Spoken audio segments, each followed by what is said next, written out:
Bonjour tout le monde, bonjour aux abonnés de notre chaîne KB TV Plus 243.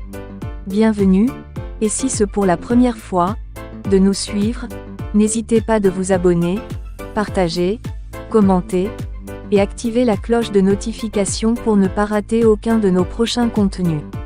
KB TV 243, votre chaîne d'information. Aujourd'hui nous avons quelques éléments qu'on va partager avec vous. Installez-vous confortablement pour suivre ces éléments. On commence avec notre premier élément. Nous vous ramenons dans la ville de Kinshasa. Regardez comment le gens cherche de l'argent en pratiquant de fétiches en travers de serpents boa en pleine centre-ville à Kinshasa. On vous laisse suivre cette vidéo.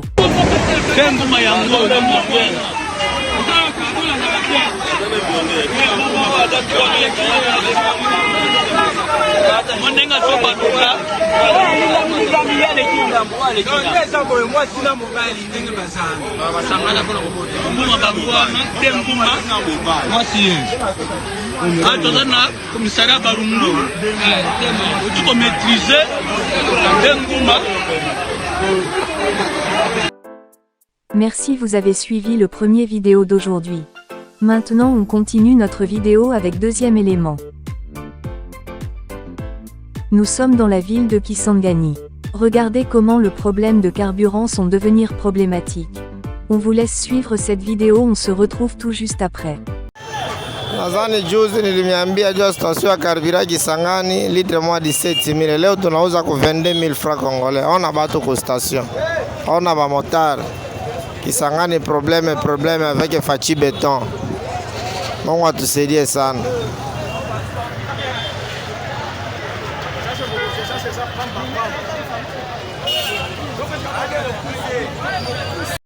Merci chers abonnés de notre chaîne pour la confiance. Mais si vous n'êtes pas encore abonné, n'hésitez pas de vous abonner, partager, commenter, et activer la cloche de notification pour ne pas rater aucun de nos prochains contenus. Notre troisième vidéo, nous parlons sur le problème de souffrance du peuple congolais. Pourquoi peuple congolais vit dans la misère et la pauvreté? On vous laisse suivre cette vidéo.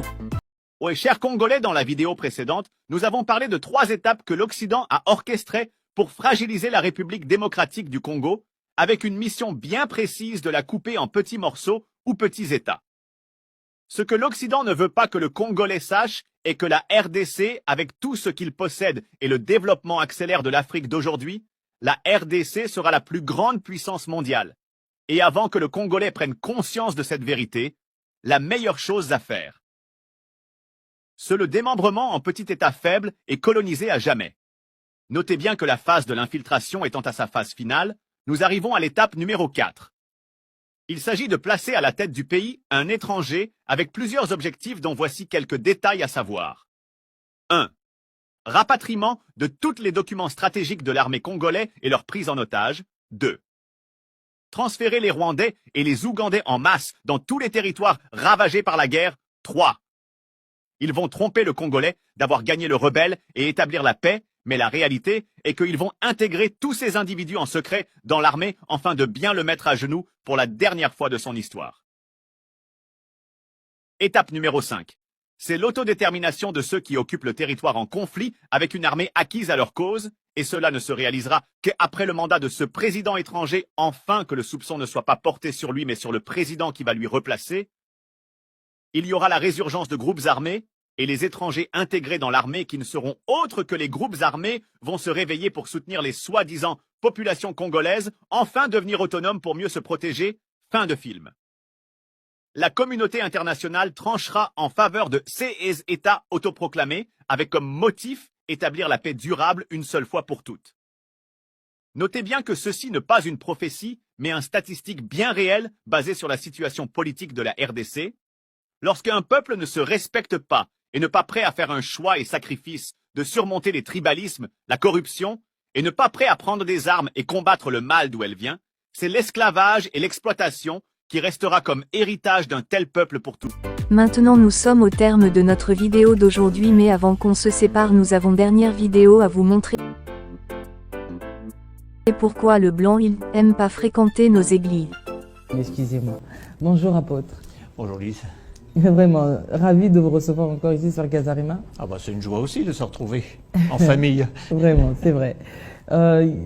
J'ai des tonnes de questions ici et qui sont, me semble-t-il, très difficiles, mais peut-être pas impossibles à répondre. Mais ce sont des questions que les fidèles, les hommes de Dieu se posent aussi très souvent. À savoir, par exemple, pourquoi les Européens? Moi, j'aimerais commencer par ça. Pourquoi est-ce que les Européens ne restent pas ou ne viennent pas dans nos églises africaines? Ben, j'aimerais commencer par répondre à la question par une autre question. Pourquoi les Africains n'arrivent pas à rentrer dans les églises européennes? Dois-je répondre? Non, non, non, mais disons que c'est vrai que nous avons tous nos cultures, nos manières de faire différentes. Mais pour un Européen, bon, je vois trois premières difficultés. Bon, la première, c'est le manque de respect des horaires la plupart du temps. Déjà, c'est une grosse chose pour un Européen. Moi, j'ai travaillé autrefois dans les affaires et tout. Quand quelqu'un avait un quart d'heure de retard, je ne travaillais jamais avec. Je disais quelqu'un qui ne respecte pas l'heure et quelqu'un qui ne se respecte pas. Et moi, je pense que les gens qui ne respectent pas l'heure doivent quand même avoir un peu de mal à respecter Dieu parfois. Dieu est un Dieu d'ordre. Donc déjà, une première chose, c'est l'horaire. La deuxième chose, souvent, c'est que... Alors, on parle des Africains, bon, ne noyons pas les Africains, parce que finalement, quels que soient les... On travaille avec des églises cambodgiennes au Cambodge ou en France, ou les Asiatiques, ou les Antillais et tout, c'est pareil. C'est que beaucoup essayent de reproduire en France ce qu'ils ont quitté dans leur pays. Donc, quand un Français va dans une église, par exemple antillaise ou congolaise, et qu'il entend tout un culte en lingala ou en créole ou en khmer pour les Cambodgiens, s'il n'y a pas de traduction, ça pose un problème, il ne va pas rester.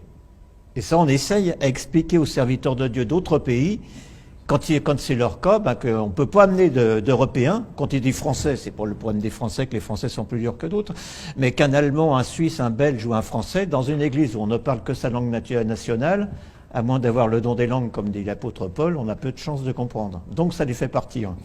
Et puis la troisième chose, c'est le nombre de décibels dans l'église, le bruit. La sono. La sono. Hein, je vais devoir aller bientôt dans une église où je suis invité, j'ai peur de ne pas pouvoir rester pendant la louange. Parce qu'il y a une sono tellement forte que même médicalement, personne ne devrait écouter ce genre de sono, quoi. Puisqu'on sait que la sono ne devrait jamais dépasser 90 décibels pour des raisons médicales.